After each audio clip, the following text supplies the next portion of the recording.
is up, Not So Pro Football Talk? We're back again here for another Power Rankings video. Yes, I have been doing some throughout the playoffs. Of course, missed the wild card, but did the divisional round last week. And now we're here for the conference championship rounds. So, NFC conference championship, AFC conference championship. We know the teams that are there, but I'm going to be going through the teams that just played this past week and where they ranked after their performance in the playoffs. So put a comment down in the description if you think I'm wrong. Hit the like button, and of course, if you are not subscribed already, go ahead and hit the sub button as we are on our way to 1,000 subscribers. But without further ado, these rankings are based off of how each team did in the last round and basically just what I think they should have finished in this past round if every single team were to have played each other, and so forth and so forth. So without further ado, I have at number 8 the Houston Texans. I mean, this team really did not play all too well, losing to Kansas City 14-23. Again, they are out of here, so that's why they're at number 8 here. I thought they were the pretenders coming into the playoffs in general, but obviously they played well, better than a lot of people expected, and almost kind of dethroned the Kansas City Chiefs, but not quite. Again, a lot of calls there that were skeptical in my eyes, but again, it was just a bad game for the Houston Texans. So again, you can't say that it was the ref's fault like people are usually saying, but you can't also say that some of those calls didn't help. But without further ado, Houston Texans at 8. That's where they'll fall. And again, better luck next year, guys. At number 7, a huge surprising drop last week from all the way from number 1. So the Detroit Lions dropping all the way to number 7 here. They just got demolished. No defense whatsoever. Washington was a monster. And I mean, Detroit really had no answer for it whatsoever. So props to Washington. Beating the Detroit Lions 45-31 really gave them no life the entire game. Detroit was pretty much trailing almost the entire game, if I'm not mistaken. But Detroit just could not get it going when they needed it most. Losing by 2 touchdowns is pretty embarrassing after, the great season that this team put up. And now, as we've already heard since before this has aired, a lot of coaches are gone. Offensive coordinator, defensive coordinator. Some positional coaches have left. So, MCDC, you got a lot on your plate for this offseason. Hopefully, the Detroit Lions can recover, both on the defensive side with injuries to players, as well as the coaching staff all around.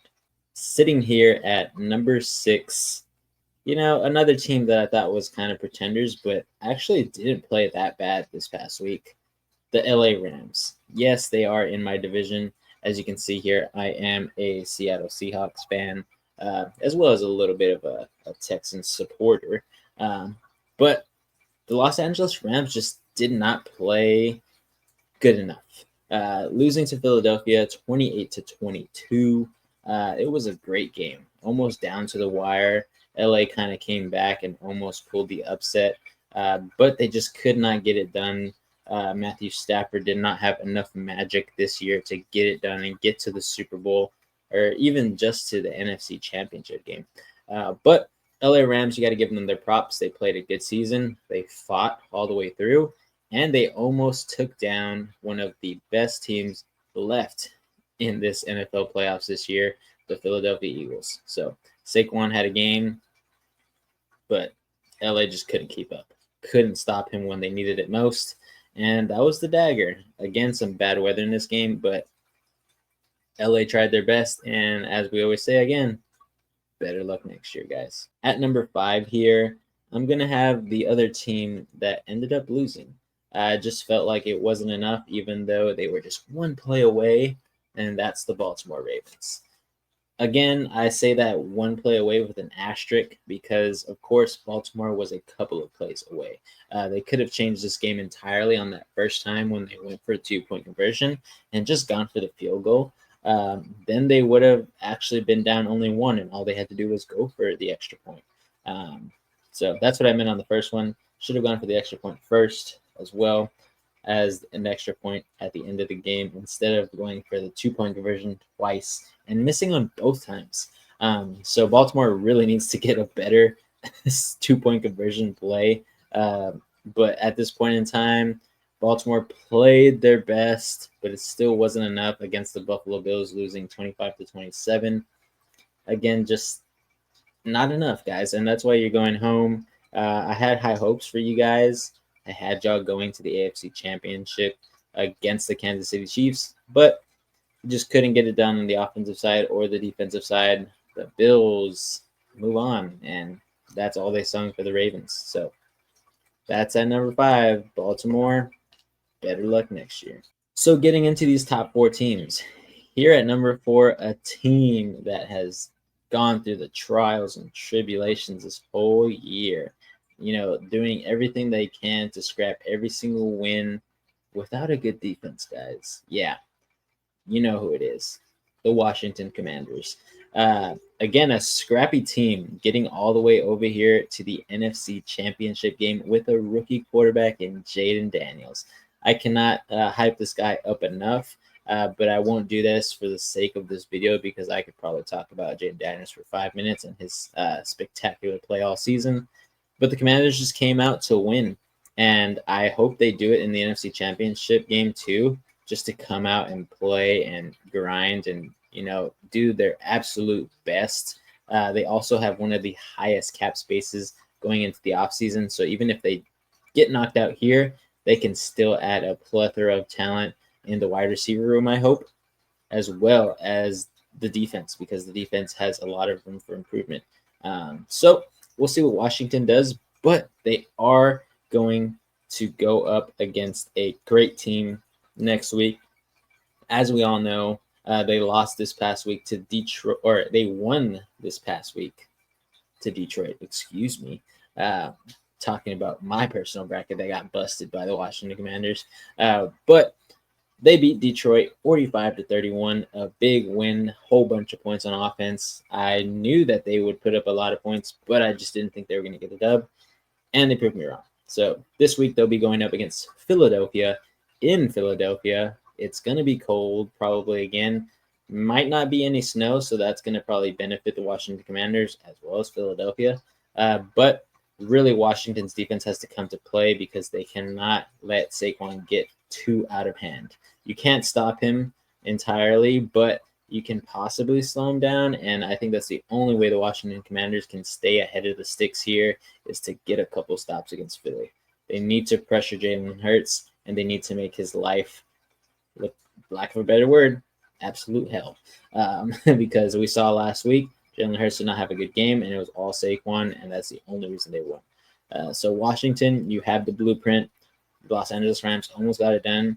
This time it's y'all's turn because y'all's offense is not going to be stopped every single time, even though you are going up against the number 1 defense. You played them twice this year. You know exactly what to do. You split the games 1-1, and this one's going to be super exciting.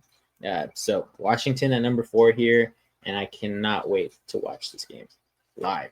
So tune in, guys. At number 3, this one might come as a shocker, but I think this is accurate here. So I'm going to have the Buffalo Bills here at 3. I just was not 100% impressed with their win against Baltimore. Baltimore had a lot of screw-ups in their game, and Buffalo did as well. Of course, Buffalo played the more clean game, but Josh Allen just did not look super spectacular, in my opinion, in that second half.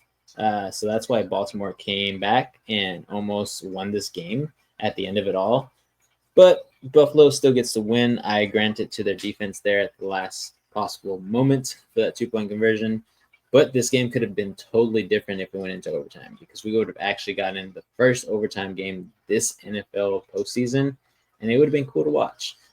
But Bills move on. They are going to go up against the Kansas City Chiefs next week in the AFC Championship round, and it's going to be a doozy. I do hope that Buffalo wins. So them, moving up from the 4th spot last week to the 3rd spot here is good. But can they dethrone the Kansas City Chiefs? Something that they have not been able to do in the last 4 postseason matchups with them. So 0-4 is Josh Allen against Patrick Mahomes in the postseason. He's had great numbers. He's had great performances, but somehow the Kansas City Chiefs always come out on top. And we'll see if that happens this year. I'm really looking forward to this game also. We will also be live for that game, so make sure you tune in here at NSP Football Talk and hit the like button, of course. Leave some comments down for us because we always love to interact with y'all, and we'll just be having fun doing a nice play-by-play. But for now, Buffalo sits at 3, and I really hope that they can upset the Kansas City Chiefs. At number 2 here, I'm going to have the Philadelphia Eagles. I mean, Saquon is literally carrying this team on his back, literally.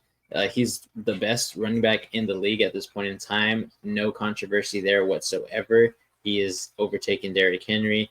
He has overtaken everybody that was doing good before him. Jonathan Taylor, Kyron Williams, a whole bunch of other guys, Jahmyr Gibbs, everybody in the playoffs, basically, he has dethroned.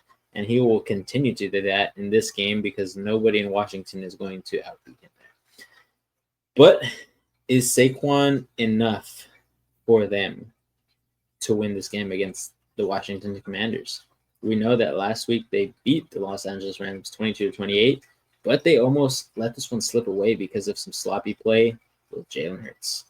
So, of course, Saquon had a monster game, 200-plus yards rushing, 2 touchdowns, 30 touches the entire game. That's like quarterback numbers, like I said in our past video with Reed and I on Overreaction Monday. But I just don't know if I can categorize Philadelphia as the number 1 team in the playoffs right now. Yes, their defense is stellar, and that's what keeps them in these games all the time. But is it something that can really keep up without good play on the other side of the ball from Jalen Hurts? So, in my opinion, in order for Philadelphia to win here, yes, they need a few stops on defense, but they also need stellar play from Jalen Hurts. If they don't get that, I could see Washington, making it to the Super Bowl this year. As crazy as that sounds. But Philadelphia just really needs to get going on both sides of the ball. Jalen Hurts has not had the best playoffs this year, and it could be the kryptonite there for the Philadelphia Eagles. So sitting at number 2, I'm giving them the benefit of the doubt. I think they are the better team on paper. They did have the better performance, in my opinion, out of the past 2 teams that won against Buffalo and Washington, respectively. And I think they can beat both of those teams if they were to match up. But we'll see this week if they can even do it against the Washington Commanders, because I'm just really worried. Is that offense going to be clicking? Haven't heard too much about A.J. Brown. I don't know. We'll see. But let me know down in the comments. Do you think the Philadelphia Eagles will win this game? Do you think they're a contender if they make it to the Super Bowl? Or will the person from the AFC, the team from the AFC, steamroll them because they just are not it? Let me know. And of course, at number 1, which they probably should have been here all along, but you know my bias, I have the Kansas City Chiefs. Number 1, 15-2, 2-0, basically in the playoffs so far, or 1-0 actually. But basically the bye week, you can consider that a win. But 1-0 against a matchup this past week against Houston. And it wasn't a really good win, in my opinion. Some faults here and there on the offense and defensive side. So again, they are just the number 1 team because they're always getting it done. And I cannot really say anything bad about the Kansas City Chiefs besides some of those calls that got, called this past game against the Houston Texans. But again, not in the team's control. I do not think they're cheating of any sort. There's no collusion anywhere. So Kansas City is just getting it done the way that they can. And that's, getting flags, getting first downs, getting points on the board, and getting tough defensive stops.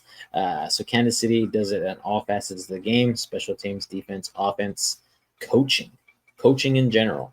If you take the coaching away from this team does not win as many games as they did this year. They probably won't even make the playoffs. I don't know.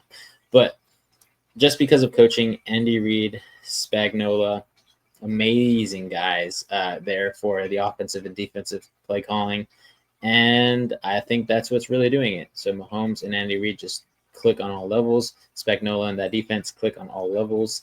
And I think it's just beautiful orchestra, music in the game of football. So Kansas City is just running their team to its peak at this point in time, as they always are every single year going into the playoffs. And I think they have a really good possibility of making the Super Bowl. So, as boring as it seems for some football fans who are tired of seeing Kansas City hoist the Lombardi and make it to the Super Bowl, just steamrolling the AFC in its path, this is greatness that we're seeing, and I cannot say anything bad about it like I usually do. Kansas City is just going to Kansas City. So I really hope that the Bills give them a really good game. It'd be awesome to see it go into overtime and, let the straws fall where they fall. But at this point in time, I just hope that this game is really good. Win or lose for the Kansas City Chiefs, they've had a stellar season with a lot of injuries to their offense and defense. So got to give it up to them. Of course, it's not as much as the Detroit losses that they've had, but they have done spectacular. So that'll be my power rankings, guys. Let me know what you think of those top 8 teams. Put it down in the comments if you think that I am delusional. If you think that Kansas City will not make the Super Bowl. If you think the Philadelphia Eagles are pretenders. Do you think Washington will be the team to make history here with the first NFL rookie to make it all the way to the Super Bowl in his rookie year? Or does Buffalo, as the team that nobody really thought was going to win the division or make the playoffs, do you think they get it done? Let me know down in the comments. Leave a like. Of course, make sure you are subscribed. We are going live for both of the NFC and AFC championship games this Sunday. So we will be there with the live play-by-play. So join us, leave some comments, have some fun with us. And of course, if you haven't already, join the Discord down below so that we can talk football throughout the entire rest of the playoffs as well as the off season. Other than that, guys, that is all that I have for this video. Like I said, go ahead and hit the like button, leave a comment, and of course, as we always say, keep on grinding.